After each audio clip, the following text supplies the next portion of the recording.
Okay, we can get started. So welcome everybody to our Digital Scholar webinar. This is hosted by the Southern California Clinical and Translational Science Institute. And today we have a very special presentation. First, just a couple of housekeeping things. My name is Eric Peterson. I'm the co-director of Digital Recruitment and Scholarship here at the SCCTSI. Today, if you can, we're going to have some live discussions about halfway through the talk, but we also will be collecting questions that we can answer at the end. So you can either use the Q&A function, you can also use the chat, whichever is easier for you. Just type in your question there as it comes up, and then I'll facilitate a discussion at the end. So we're very excited today to welcome Dr. Nikki Karimipour. She's going to be talking about strategies for effectively communicating results back to research participants. She is the Associate Director of Communications here at our SCCTSI. In that role, she establishes and maintains essential relationships with key stakeholders within and outside of our institute for the purposes of furthering CTSI's reach and meeting its goals. She also helps investigators with the development of communication plans. She handles internal and external communications. She does a whole host of things. She'll probably tell you a little bit more about that. She also has professional experience working in journalism, public relations, health-related strategic communications, and she's launched a digital health magazine for millennials. Dr. Karimipour has a PhD in health communications from the University of Florida.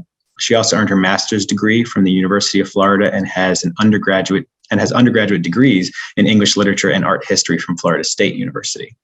So please join me in welcoming Dr. Karimipour, and I will allow her to share her screen now. So as Dr. Peterson mentioned, my name is Nikki Karimipour, and I am the Associate Director of Communications here at our Clinical and Translational Science Institute, which has locations at USC and CHLA. I wanted to thank the Workforce Development Group at CTSI for inviting me to speak on this topic today and give you all a little bit more information on strategies for effectively communicating results back to research participants. So just before we get started, I wanted to go over what we'll be talking about in today's session.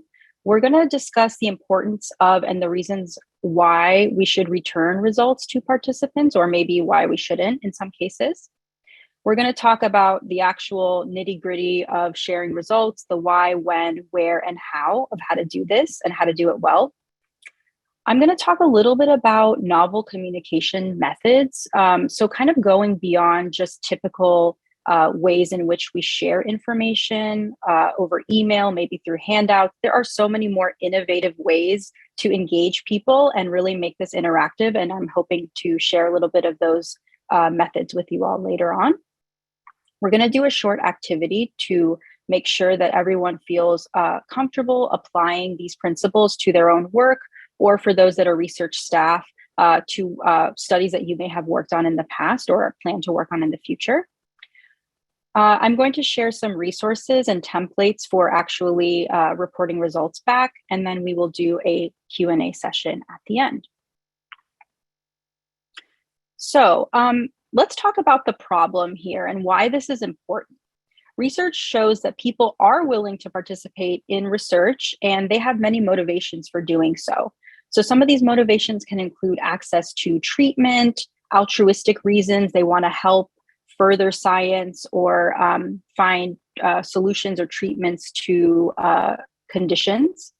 They might have financial reasons for participating. And there are a number of other reasons that I won't get into detail about now. But basically, researchers don't deliver results back to research participants in a timely manner. And in some cases, they don't report results back at all. So in one study, they found that 33% of over 3,000 participants from a variety of studies in different therapeutic areas actually received results. So 33%. And usually this percentage, even for community studies, is less than half. So that's really not great. For people who are motivated by altruism, they want to help science, not getting results back at best, it can really dampen their experience and their excitement about research and about participation. And at worst can lead them to feel distrustful, or it can even worsen longstanding historical trauma, especially amongst people of color who, as we know, historically were subject to medical treatments and experiments without their consent. So there is a movement in clinical research now to really engage and prioritize the enrollment of diverse individuals. So all genders, all races, sexual orientations, etc. But if we really want to do that and we want to do it in a meaningful way, we also need to make sure we're transparent with these individuals. And that's part of that can be communicating regularly and sharing results and just helping people make sense of what this means, even if that means we don't have the answer, but we can facilitate a follow-up or a connection with someone that can help communicate the results in a way that makes more sense, or to help people work through, for example, results of a genetic test that don't make sense to them. So why should we do this work? We know it's a problem, but why should we even really spend some time doing this work, given that, study teams and researchers have so many other competing priorities and a limited budget to actually do this work? So recommendations from funders, HHNS, AHRQ, PCORI, this is part of the revised common rule. These groups and entities have recommendations regarding the return of results to participants, especially for federally funded studies. So this is not a stipulation or requirement nationally as of yet, but there are guidelines and some recommendations for how to do so, and that it follows best practices. So like I said, the return of results is prioritized and there are guidelines for federally funded studies, but we realistically should be doing this as a habit to promote transparency and strengthen trust in the research enterprise in general. So the second reason is for ethical reasons. Ethically, it is the right thing to do. Think about if you're involved in something, you presumably want to know the outcome, especially if it has implications for treatment of a disease that you may have or someone in your family may have. So in a blog post by Carrie Wallenetz, who serves as the acting chief of staff and associate director for science policy at NIH, she also advises the White House, she outlines ethical reasons why we should make return of results a priority. She says that we should consider participants as essential partners in the research process, and as part of this, we should consider their interests and their values. So this recommendation from Dr. Wallenetz really aligns with the thought and the trend in clinical research around patient-centered research design and patient-centered recruitment and incentivizing in that way. Furthermore, the National Academy of Sciences Committee recommends returning results because it increases the value for participants while improving scientific rigor and reproducibility, which of course is important for the field at large. And then finally, let's think about participant experience. So volunteers make research possible. Without volunteers, there is no research. And we want to provide information, results, findings. We want to provide all of these things back to them in a timely manner, both at the individual and at the aggregate levels, whenever data may pertain to them in these two categories. So this move toward greater transparency can lead to improved patient engagement, and it can lead to a more satisfactory experience for them, which will then hopefully lead to repeated participation in research.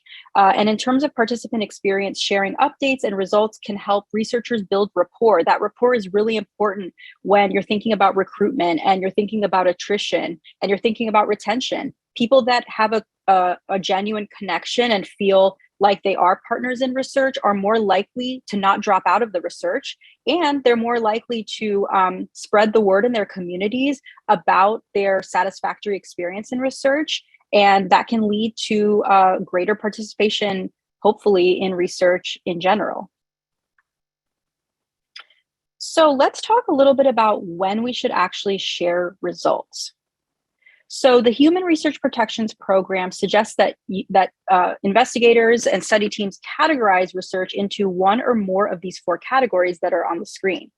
The four categories help us decide when it's time to share results, which you can see here. So I did want to mention, before you even start thinking about your results, you should ideally start building in this process into your study plan. So for example, if you're going to share results, make sure it's part of your informed consent form and the process of actually administering consent to participants. So that way, if a participant is uncomfortable with receiving results, they can decline to receive the results, they can opt out, or they can decline to participate altogether, knowing the full kind of gamut of what results they may receive and how that could affect them. So finally, I recommend asking participants about their preferred communication methods. People are usually really honest when you ask them how they want to be contacted and in what manner. Some may request mailed documents or fax documents. Some may ask for them via secure email or something else entirely. So you'll want to not only ask people if they're comfortable with receiving results, but also how do you want to receive the results? And obviously working with your IRB to make sure that these methods and mechanisms through which you're disseminating results are compliant and secure. So in these subsequent slides, I'm going to take a deeper dive into these four types of categories. And in these slides, you are going to see some guidelines, some examples of what types of situations may fit into these categories, and some sample language that you can use in your consent forms when you're communicating with participants. So some results are going to be critical to the management of a research participant's health in the immediate or near future. So this is time sensitive. So you should aim to return results immediately so the participant can seek medical care or follow-up as needed. An example of this would be if you see that a participant has an abnormal lab value, they report a high level of depression or suicidality. That's obviously something that you're legally mandated to report, but also ethically you're required to report as well, because that is someone that might be in imminent danger. Let's say that you did a biopsy as part of your research and you saw that the biopsy came back as cancerous. Obviously, people need to know about that. And here are some, in these boxes on the right, you're going to see some sample language that you can use in your consent forms or when communicating with participants. So in this case, you would say any information that might be immediately critical to your health will be shared with you or your healthcare provider. So just generally, if you think of these four categories on a spectrum, this is the most time sensitive and maybe let's just say acute. This is the one where it's really important to communicate results as soon as possible, immediately, because it can have implications for someone's health and their mortality in some cases. So this is a second degree, and we're going to go in degree of severity here. This is a result you may receive or category that might have a known implication about health or risk, and it's clinically actionable, but it's not emergent or totally urgent. So these results are not as severe or particularly time sensitive as the one in the previous slide. So you should plan to return the results and consider resources of your study team to communicate with people about next steps and facilitating any follow-up that's needed. So an example of this would be, let's say you get some genetic test results that indicate you might be at high risk for a certain disease, or you have labs that indicate you may have a treatable disease. You can share this kind of language with the participant, which would be, we will share information that may be helpful for your health in the future. Getting this information could help you protect your health, but you will decide to take action or not. And then the next category is, it has implications about health or risk, but it's not clearly clinically actionable. So you can determine as a group whether or not to return results, but you should also consider the emotional trauma or stress of receiving the results, especially if the person is not able to make sense of them. Also ask yourself the question of how are you going to facilitate follow-up? If a person needs to talk to a specialist or geneticist or someone who has expertise in a different category, you're going to want to make sure that you can refer them to someone, even if it's outside of your study team. And an example of this would be testing for Huntington's disease. So some language you could use would be, during this study, we will learn things about you that you may find interesting, but probably will not help you. Healthcare providers may not know what the information means or what to do about it. Examples include blank. Some people find this kind of information confusing or stressful. You can choose whether to receive this information. And then the next category is unknown implication for health or risk. You may not know what this really has to do with the person's future health status. It may be something that is difficult to understand. So in this case, you don't know what the impact on the participant is, and you need to ask yourself, would returning results have any value to the participant, and will they understand it? And also, as in the previous slide, you need to consider the emotional risks to receiving the information. It may be stressful or anxiety producing to receive this information. An example of this would be you do a genetic test and you find genetic variants of what they call unknown significance. So this may or may not have any implication for their future. You really don't know and you can't predict those things. And this box with the language here is the same as in the previous slide. So during the study, we'll learn things about you that you may find interesting, but will probably not help you. Healthcare providers may not know what the information means or what to do about it. Examples are X, Y, Z. Some people find this kind of information confusing or stressful, and you can choose whether to receive this information. Okay, so we just went through the 4 categories. Now let's move into the operational aspect of returning results. So let's say that you've decided with your research team that it's time to return results. What are the next steps?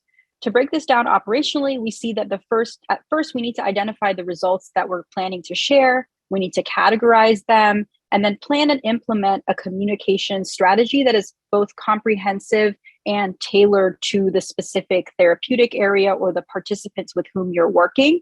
I also want to add, planning and implementing is great, but you also need to evaluate. You need to kind of take stock of what's going on here. Are people actually receiving the communications? Is it effective? Do they have a lot of questions? Are you unable to answer those questions? So it's really not enough just to say, here's the information, but you need to kind of be mindful and intentional about follow-up and evaluation of how you're actually disseminating information. And also, I'll add, you want to evaluate the impact of the communication strategy to see if it accomplished what you intended to do originally.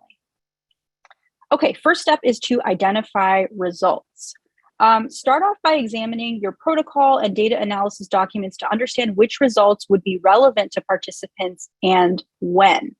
More likely than not, there are multiple points at which results will be relevant to participants, such as in the recruitment phase, during the intervention and study procedures, and after the study is complete. There may even be updates to share after the study is over, such as if results from the trial led to changes in clinical guidelines or an FDA approval of a drug or a biologic. There can be many different types of results generated throughout the life cycle of the study, including results that are anticipated, unanticipated, or incidental and secondary, which we'll talk a little bit about later. Okay, so now you're wanting to categorize the results and decide whether to return them based on the 4 categories from the previous slide that we went over. Let's say you have results that can affect a participant's health immediately. Obviously, you'll want to return those results as soon as possible because they can have implications for a participant's health, well-being, treatment, etc.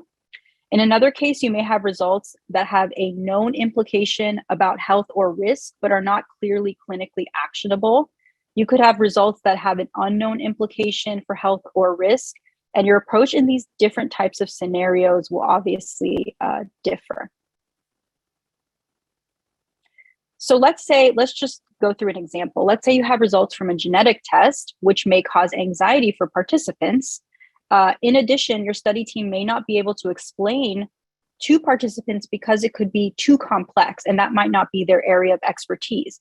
For example, in this case of the genetic test, the result might be best communicated by a genetic counselor instead of somebody on your study team. In that case, you should try to facilitate follow-up with a person that is an expert in this area. You should obviously have the next steps outlined for participants and have maybe some referrals already ready for them if they want to talk to a genetic counselor about their results. And I really recommend honestly asking yourself as the investigator or your team if your study team has the resources and expertise to return the results and explain the results effectively. Okay, so now it's time to actually inform the participants of the results. So you'll want to take a multi-pronged approach and not just rely on one method to get the information out there. So remember that you ideally and hopefully ask your participants how they wanted to be communicated with during the initial phases of the study. If you didn't do that, it's even more important to use multiple ways to communicate depending on your population and how they receive information. For example, it wouldn't make sense to rely on email messages to reach folks that aren't as tech savvy or who may not have consistent internet access. So you'll want to choose the method, in this case, that makes the most sense given your population. If you have a diverse participant group who speak multiple primary languages, you will also want to make sure to communicate results back in those languages. And one final thing to add, I want to reiterate, is that whenever you use electronic means of communication, make sure you're conscious of how you're delivering sensitive information or HIPAA protected data compliantly and safely. And you should obviously, when you send your IRB application, you should have a plan for how to disseminate that information. To evaluate the efficacy of the communication strategy, because we talked about evaluation being important, you can do low touch things like monitor the open and the click-through rates for an email, let's say sent through a listserv. But to do something more high touch, you could talk to a participant next time they're in clinic or at a follow-up visit. You could go over the results and ask them if they have any questions, especially if you're sharing results at the individual level. So this is another way to follow up, evaluate, and also establish rapport with your participants, which is important for their participant experience. So I want to talk about health literacy, because whenever we're writing things, we need to be conscious of how we are writing. So when you're planning the content and what you will write and how, remember a few things. The average American reads at an 8th grade level, and written content should be at a 5th grade or middle school level. If you're using charts, graphs, or other data visualization elements, please make sure they're easy to understand. I can't tell you how many charts and graphs I see where it takes me like a good 10 or 15 minutes just to understand what the creator is trying to communicate. What does the X and Y axis mean? So we want to avoid things that are complicated, and we want to not assume that everyone has the same level of English literacy, health literacy, and education as we do, because we know that that's not the case given how diverse our world and our country is. So just keep that in mind whenever you're creating visual elements and graphs. And also ask yourself, is it necessary to have this visual element, or can things be communicated with like a bullet point, for example, or in a narrative summary? I find that using top line summaries is best. For example, your lab value was higher than half of our participants, or for example, 150 people ages 18 to 45 enrolled and 50 people were given the placebo, for example. Things like that make it easy to understand. So let's talk about novel and innovative communication methods. When we think of doing the work of reporting out, we think of the usual suspects: handouts, emails, packets, but these are some more exciting and creative ways to communicate results back to participants. You can use videos that make use of animation or cartoons. You can do a webinar style explanatory video, maybe featuring the investigator or investigators, just providing some information about the results and what they learned. And you can even put some graphics on the video, especially if you're instructing a participant on how to read and interpret a lab result or something that's a little more complicated. A narrative summary is a written summary of a study's research findings, and it's a useful way to succinctly summarize the research, the purpose, the main findings, and impact of the research study. So that's just kind of like a short written summary that tells people what happened and what are the really important high-level results that they should be aware of. You can even send people interactive presentations, like Prezi is really fun, how it kind of has almost like a pathway that you can follow. And I think it's very visually appealing. You can do a short film, a TED Talk style video. I think an investigator or someone from the research team walking people through the results can be really impactful. You can even record a podcast episode if participants are visually impaired, but podcasts can also be an interesting way to have a two-way dialogue with the researcher and interpret more complex findings, or maybe even framing it like an FAQ and having it done in podcast format.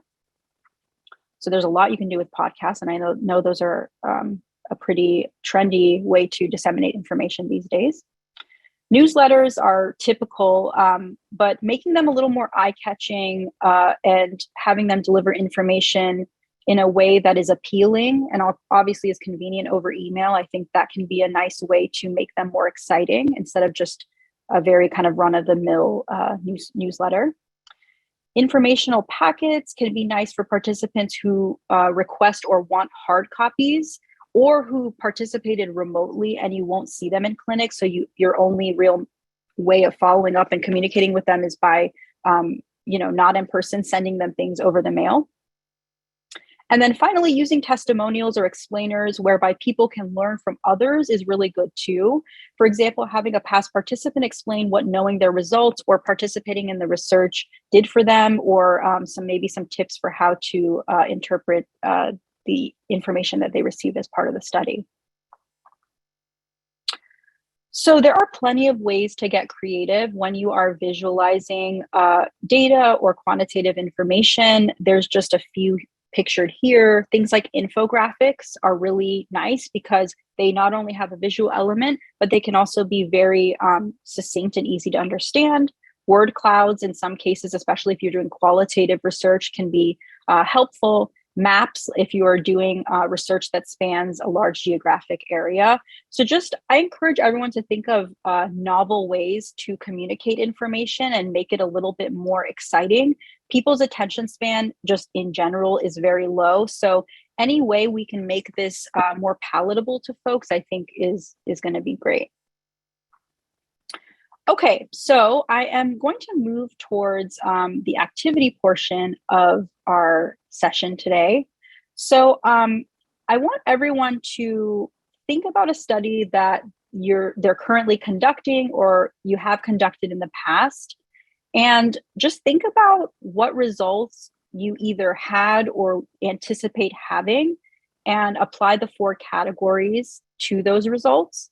And then we'll talk about what kind of communication approaches you plan to take or have taken in the past. And think about what resources you need to do it well, or what follow-up you potentially will need as part of this work.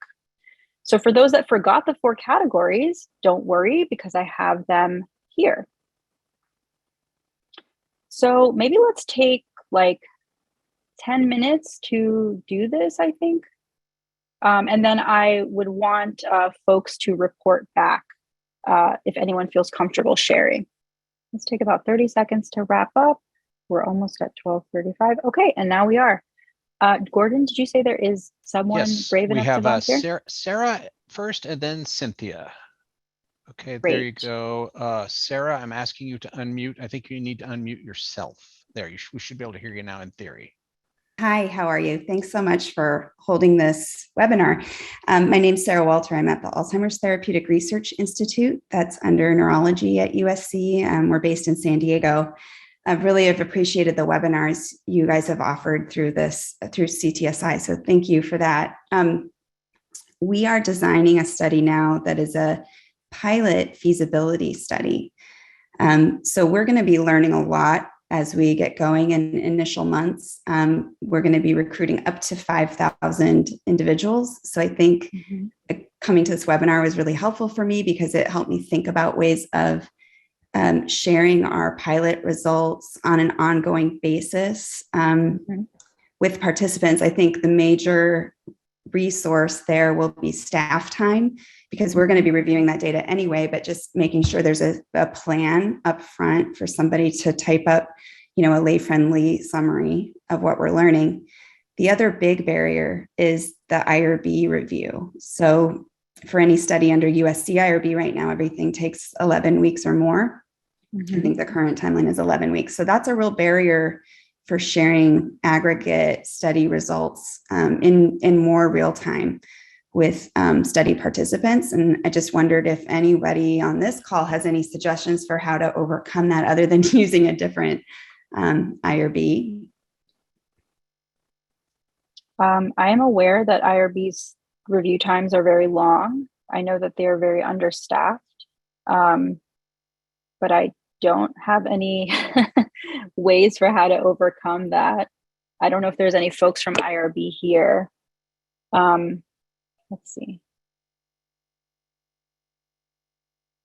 Oh, Margaret asks, why is IRB review time a barrier to sharing results? Sarah, maybe you wanted to.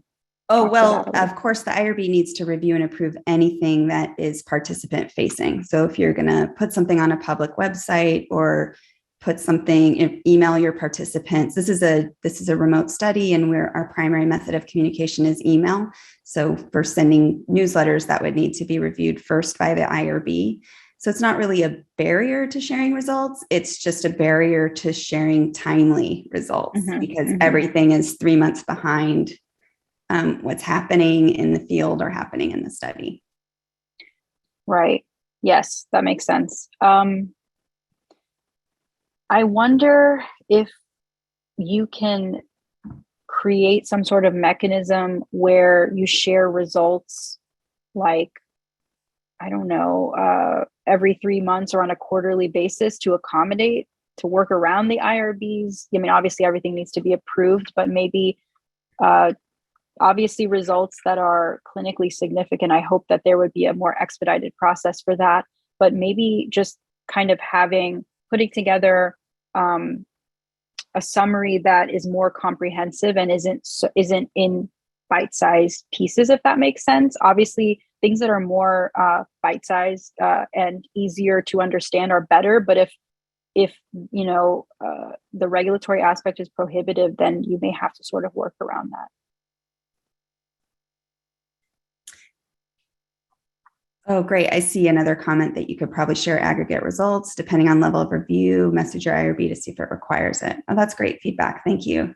The part 2 of our plan is that this is a remote plasma collection study in individuals who are over the age of 50, and the blood test is meant to help us identify people who might be eligible for clinical trials. So it's a very complicated message that we're trying to deliver. And I think coming to this webinar made me really consider, the fact that not every participant may want to learn their results. I think that's probably helpful for us to actually build in that choice and look at the number of participants that elect to learn their results as one of the outcomes for the feasibility study. So I will take that back to our research team to see if that's something we can consider.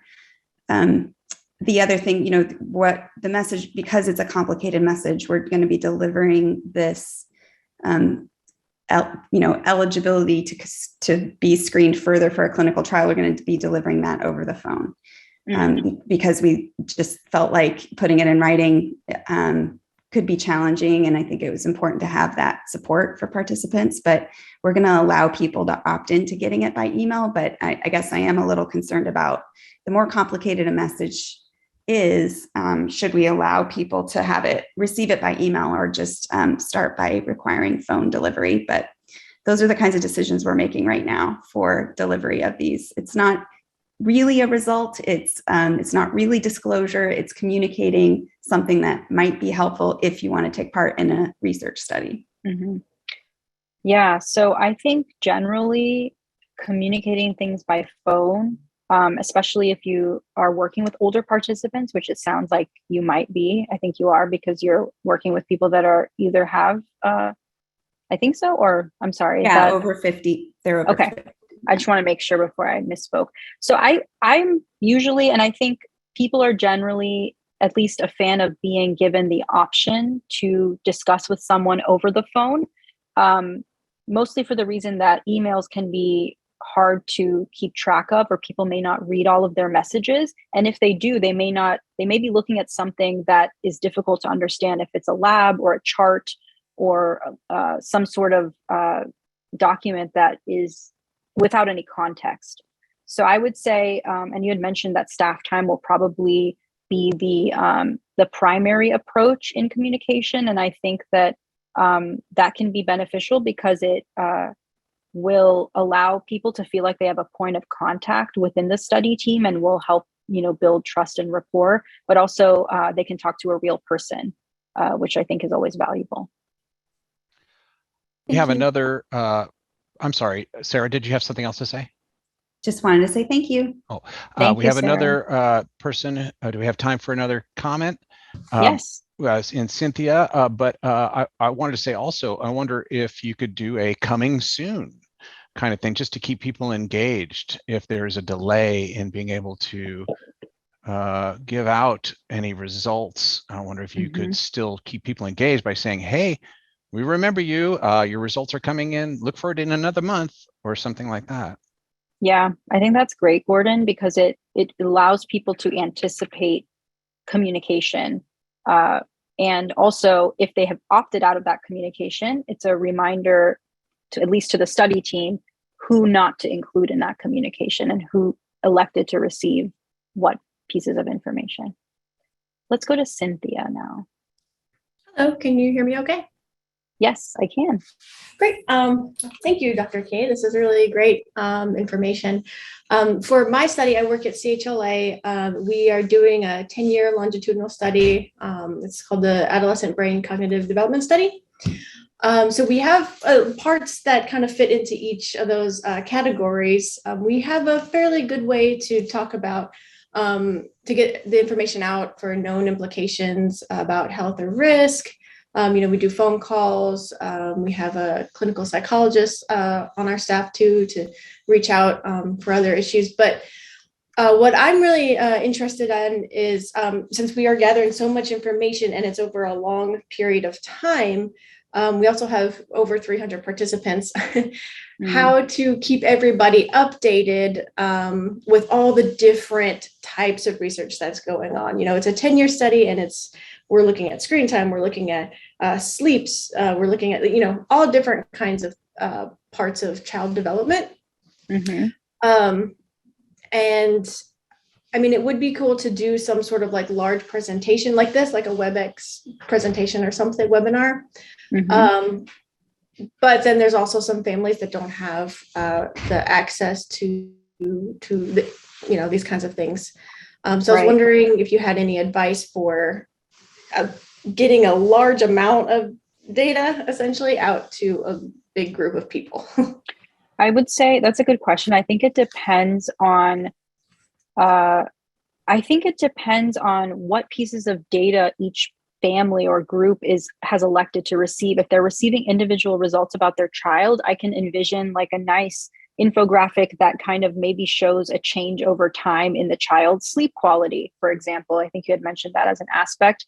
And then, so that could be for one group that's more specific to that person's child, but then also sharing maybe a packet full of results that were more applicable to the larger group, so more aggregate level data. And so the digital divide is important because not everyone has consistent access or even has access to the internet, nor do they feel comfortable using it. I know that seems hard to believe, but it's research tells us that is still an ongoing issue.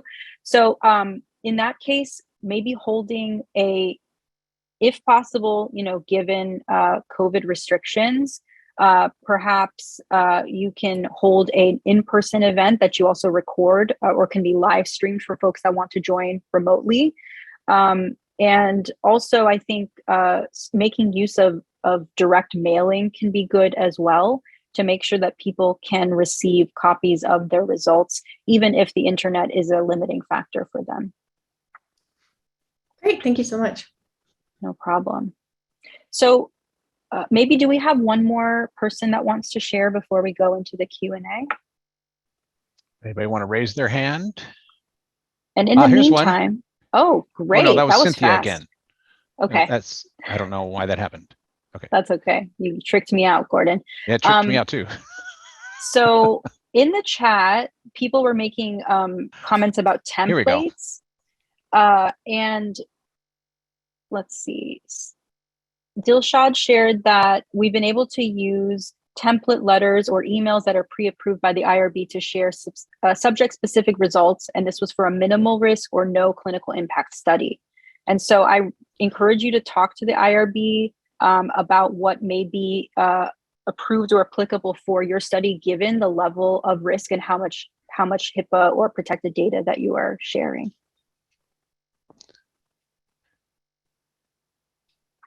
Okay, we have Jeanine Blanchard has volunteered to say something. Okay, Great. can you hear me okay? Yes, I can. Thank you. Great, thank you. So, and just working on the activity here, we conducted a study with people with mild dementia using a smartphone app to increase activity.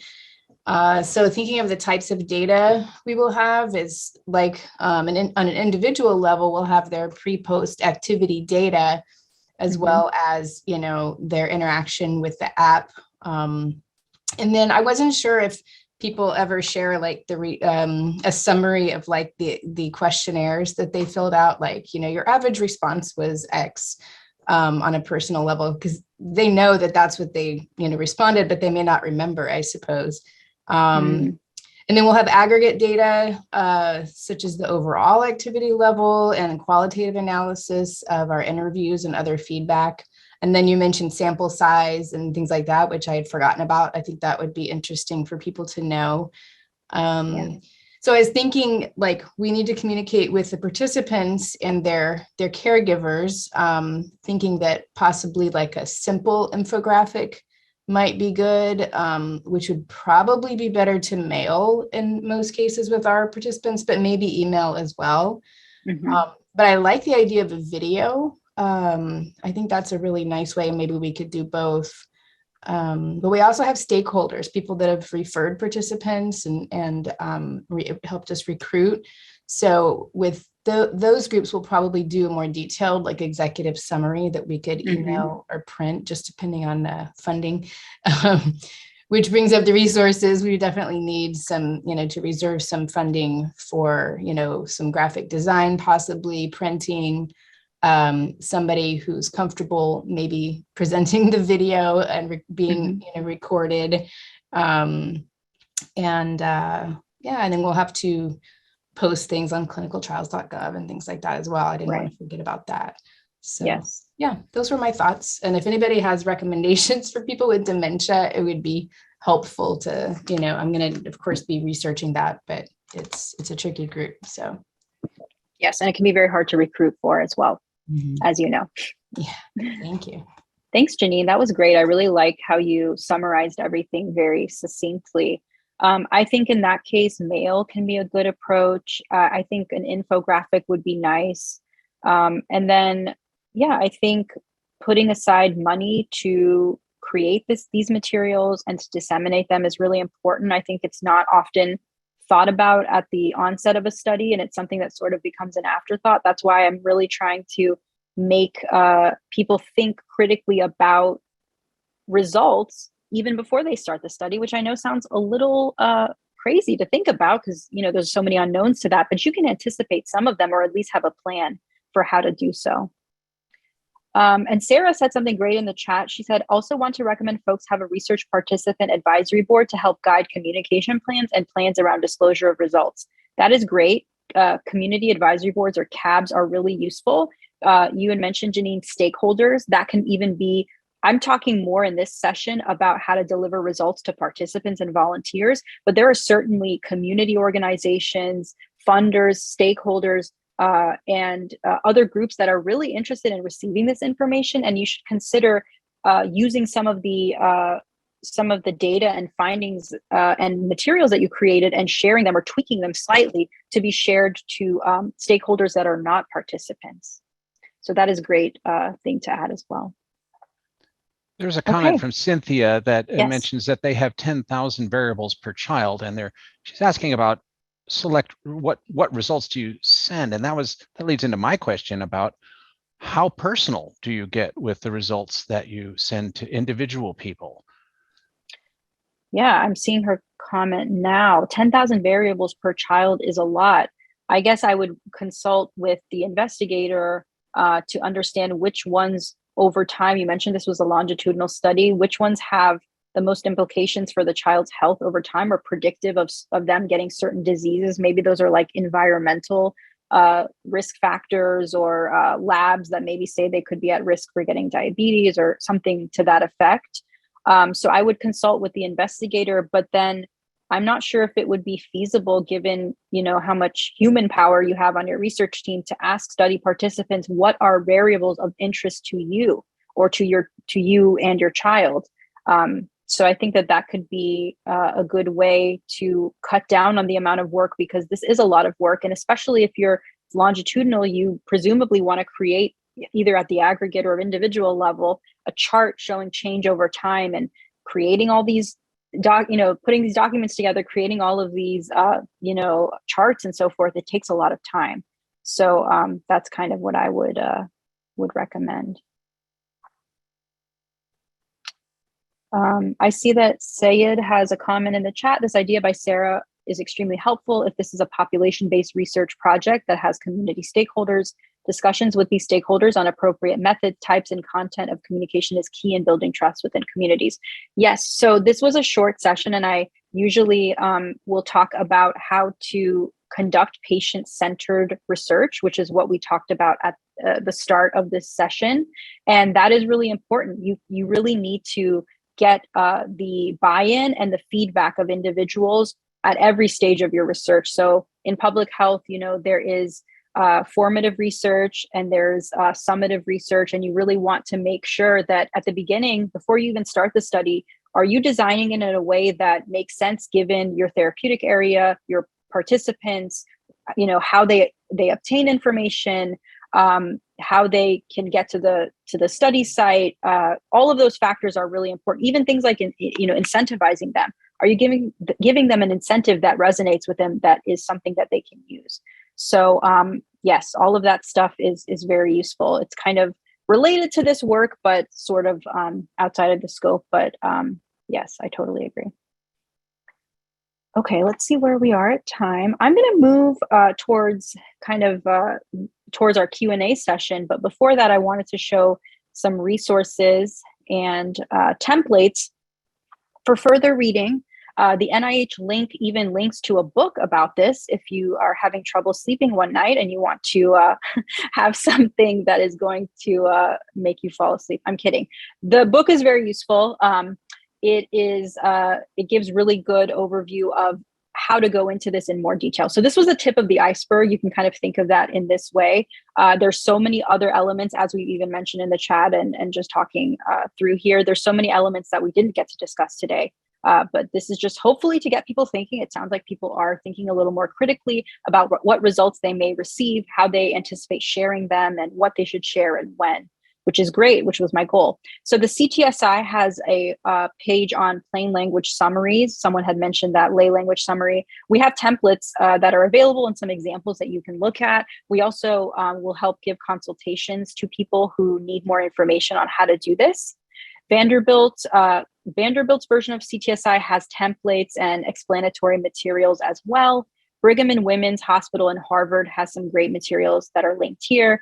A lot of the content that I use for categorizing and talking about the different types of results you may receive, that you may encounter or have as part of your research, it comes from Indiana University. And then the NIH, they have a whole scientific community, and the National Academy of Science has this as well. So there are a number of different resources that you can access, and most of them are free, except with the exception of books or journal articles. But I highly recommend checking these out, because it sounds like everyone here is thinking about how to operationalize this, which is great. So with that said, here's my contact info. These slides will be available, as well as this recording, on the CTSI website.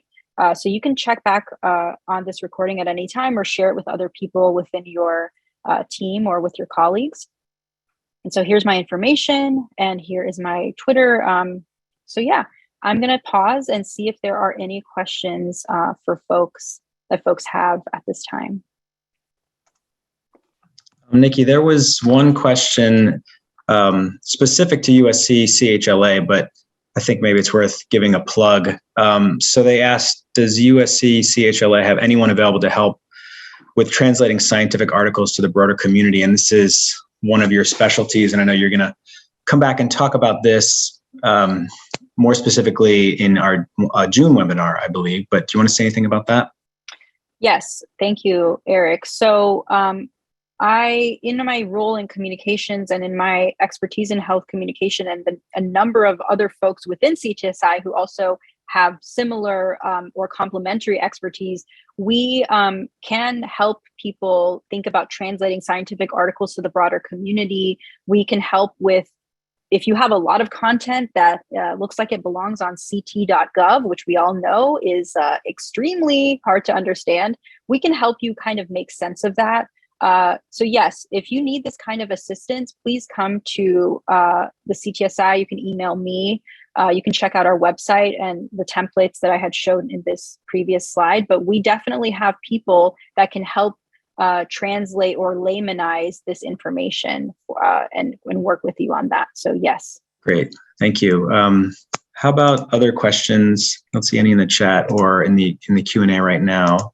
Somebody did ask if the slides will be available after the webinar. They will, and I put it in the chat. I mean, I put it in the Q&A, but let me put it in the chat too, so everybody has it. You can actually go to our website here, where the webinar will be posted. Also wanted to just highlight that since Nikki mentioned clinicaltrials.gov, we have a webinar that we gave just a few months ago on how to register clinical trials. You can see some examples there. Very exciting stuff, but there's a video there if you want to check it out. Okay, I think we're good. So you have Dr. Karimipour's information if you want to get in touch with her. I want to thank everybody for coming. This was fascinating. Like I said, this will be posted up on our site, and you can check it out again if you want to watch it again or share it with colleagues. We will be having another Digital Scholars webinar in April, and we're just confirming our presenter for that right now. So please stay tuned, check out our emails, check out Twitter, where we will be announcing that. So once again, thanks everyone for coming. Thanks, Nikki, for the great talk, and have a good rest of the day.